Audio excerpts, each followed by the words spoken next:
কি গো ভাবি, তোমার মন খারাপ কেন? তোমার আবার কি হয়েছে? আর আখিরে দেখতেছি না যে।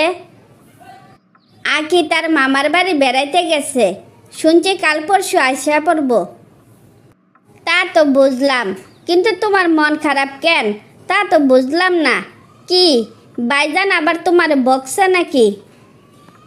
বকাঝকা করা আর মারামারি করা এটা তো ওনার নিত্যদিনের সঙ্গী। ঝগড়াঝাটি না করলে ওনার খাইয়া শান্তি লাগে না, পেটের ভাতও হজম হয় না। আচ্ছা ভাবি, আমি বুঝি না ভাইজান যে তোমার সাথে খারাপ ব্যবহার করে, শাশি কিছুকে দেখে না। যেমন মা তেমন ছেলে, কে কোনো অংশ কম না।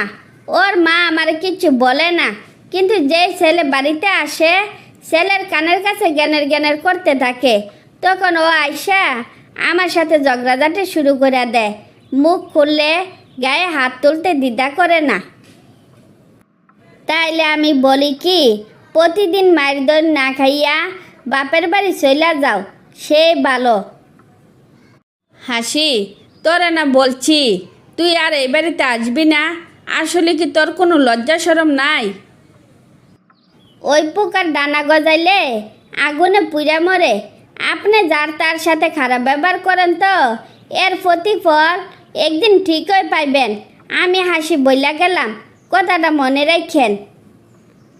মেয়েটা এই বাড়িতে আসলে তুমি এমনি খারাপ ব্যবহার করো কেন? ভালো ব্যবহার করলে কি টাকা পয়সা খরচ হইয়া যাইব? আমি কার সাথে খারাপ ব্যবহার করব আর কার সাথে ভালো ব্যবহার করব, এই কফিয়ত কি তোরে দিতে হইব? তো এতই যদি বুঝস বাপের বাড়ি চলে যাস না কেন? তোমরা সবাই কেন আমার সাথে খারাপ ব্যবহার করো আজও আমার জানা হইল না। তুই এখনো বুঝস নাই আমারও কেন তোর সাথে খারাপ ব্যবহার করি? তোরে আমার ভাল লাগে না, তোরে দেখলে আমার গা জ্বলিয়া যায়। এতই যদি গাজালা করে তখন বিয়ে করার জন্য এত অস্থির হয়েছিলেন কেন? মা ছেলে সারাক্ষণ আমার বাপের পেছন পেছন ঘুরতেন কেন? তখন তো তোর বাপের অনেক টাকা পয়সা ছিল, এই জন্য মা ছেলে তোর বাপের পেছন পেছন ঘুরছি। এখন তোর বাপেরও টাকা নাই, তোরও আমরার কোনো দরকারও নাই।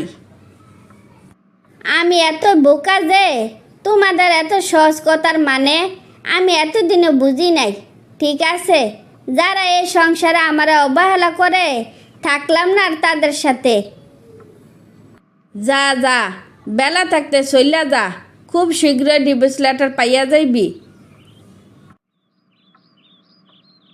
কি রে সুহেল, তুই নাকি আবার বিয়া করছস? তো বউ কেমন তা তো বললি না। বউ আমার খুব ভালো, বাপের টাকা পয়সার কোনো অভাব নাই, রাজার হালে থাকতে পারবো, কাজ করে আর খাওয়া লাগবো না। দুস্থ রে, পরে টাকার প্রতি এত লোভ করতে নাই। কথা কয় না, লোভে পাপ, পাপে মৃত্যু। সাবধানে থাকিস, তোর জীবনে এরকম যেন কিছু না হয়। কি রে সুহেল, তুই মুখে বলস রাজার হালে আসস, কিন্তু বাস্তবে এসব কি দেখতাছি? রান্না বান্না ধোয়া মোছা সব করস, এই তোর রাজার নমুনা? দোস্ত রে, আর কইস না। তুই কইছিলি না লোভে পাপ পাপে মৃত্যু, আমার শুধু মৃত্যু বাকি আছে। বউ আমার কানে শুনে না, কোনো কিছু বললে হা করে চাইয়া থাকে। বাধ্য হইয়া সংসারের সব কাজ আমার করণ লাগে। খুব ভালো কথা শোনাইছস, তোর একটা ভালো খবর দেওয়ার জন্য আসছিলাম। রনি ভাই গতদিন তোর বউরে বিয়ে করছে। তুই কি কইলি? রনি উচ্চশিক্ষিত ছেলে, এত ভালো চাকরি করে, রনি আবার এই কাজ করলো কেমনে? সব হয়েছে কপাল, তুই ওরা অবহেলা করছস। মেয়ে হিসাবে ওই কিন্তু খুব ভালো ছিল, ওর গুণের কারণে এত ভালো করে ওর বিয়ে হয়েছে। এদিকে তোর কপালে জুড়ছে একটা বয়রা বউ। আল্লাহর কি লীলা খেলা, কে বুঝতে পারবো ক? সব আমার অন্যায়ের ফল। যারে আমরা এত অবহেলা বিচার করছি সে থাকবে এখন রানীর হালে। আর আমি যতদিন বেঁচে থাকবো ততদিন বোর চাকর হইয়া বাচ্চা থাকুন লাগবো। এখন তোর খুব কষ্ট হয় তাই না? সবাই তোর আর তোর মারে কত বুঝাইতাম, কেউ আমরা পারতে দেশ নাই। বউটার উপরে কারণে অকারণে অনেক অত্যাচার করছস। এবার মা ছেলে মিলে এবার চাকর চাকরানি হইয়া বাকি জীবন কাটাইয়া দিস। তারপর সোহেল ও তার মা দুঃখে কষ্টে জীবনযাপন করতে থাকে, আর এদিকে বড় বউ রানীর হালে জীবনযাপন করতে থাকে। মা, তুমি জিহাদরে কি বলছো? তোমার কাছে তো আমরা এসব আশা করি নাই। তুমি কি ঠিকঠাক কইরা কথা কইতে পারো না? আমি জিহাদরে কি এমন বললাম যে আমার কাছে তোরা এসব আশা করস নাই? আমার কথা কি জিহাদের মান-ইজ্জত চলে গেছে নাকি? মা, তুমি সবসময় সাইলেন বেশি বুঝো কেন? তুমি কি জানো না জিহাদ যে ঐশীরে পছন্দ করে? জানা সত্ত্বেও তুমি রূপারে ওর কাছে বিয়ে দিতে চাইতেছ কেন? বুঝলাম না তো। তুই এসব বুঝবি না। তুই বুঝলে আমার উল্টাপাল্টা প্রশ্ন করতি না। এখানে বুঝাবুঝির কি আছে? আমার কত, তোমার বেশি বোঝাটা না আমার ভাল লাগে না। আরে বেকল, তুই বুঝোস না কেন?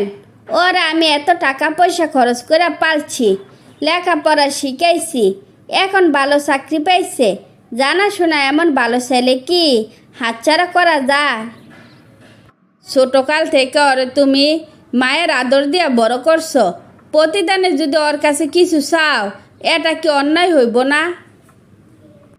তুই কি জানস ভালো ছেলে পাওয়া যে সহজ কথা না? তার উপরে ভালো জায়গা বিয়ে দিতে গেলে লাখ লাখ টাকা খরচ করতে হইব। ঘরে ভালো ছেলে থাকতে লাখ টাকা খরচ করে মেয়ে বিয়ে দিব কেন?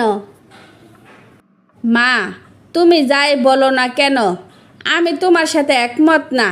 এবার তোমার যা মন চায় তা করো, আমি এসবের মধ্যে নাই। তোমার সাফ সাফ জানাইয়া দিলাম। কি ব্যাপার? আমার জরুরি তলব করছো কেন?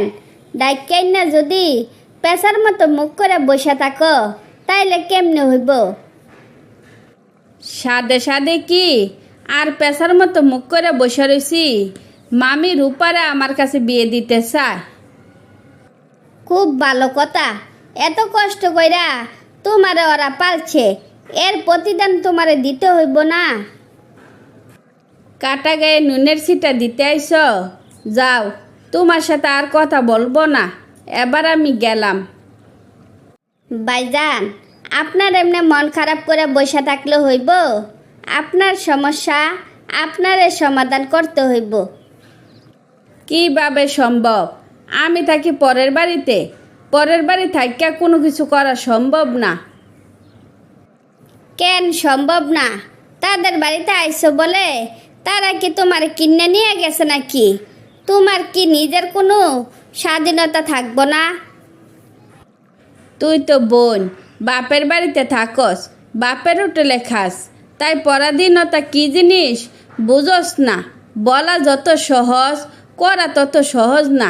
তাদের বাড়িতে এতদিন থাকছি খাইছি, চাইলেও তাদের সাথে বেমানি করন যায় না। কি রে শালা, তুই কি বুঝাইতে চাইছস? তুই তাইলে মিতারে বিয়ে করবি না? আমি তোর দুস্থ, তোর মনের কথা আমি বুঝি, তাই আমি চুপ করে থাকবো না। যা করার আমি করব। দোস্ত, কয়দিন মামির সাথে কম কথা বলি নাই। কথা বলতে বলতে আমি হাঁপাইয়া গেছি, কিন্তু কে শুনে কার কথা? কোনো ব্যাপার না, আমি আজকে এক্ষুনি তোর মামির মত বদলাইতেছি। তুই এবার নিশ্চিন্তে থাক। কি রে নান্টু, বহুদিন পর কি মনে করে আমাদের বাড়িতে আইসস? তো তোর মা কেমন আছে? আজকাল তো তোর মা এই বাড়িতে আসে না। মা তো সারাক্ষণ সংসার নিয়ে ব্যস্ত থাকে, তাই আসতে পারে না। চাচি, রূপার তো মেলা বয়স হয়েছে, একটা ভালো ছেলের খোঁজ পাইছি। চাইলে ওরে বিয়ে দিতে পারেন। আমি তো জিয়াদের সাথে রূপারে বিয়ে দিতে চাই। ঘরের ছেলে ঘরে থাকুক, সেই ভালো। আপনি কি যে বলেন, জিয়াদের সাথে কি রূপারে যায়, যার কোনো পরিবার নাই, এমন একটা ছেলের সাথে রূপারে বিয়ে দিবেন? যার কথা বলছি তার সাথে রূপারে বিয়ে দিলে রূপা রানীর হালে থাকবো।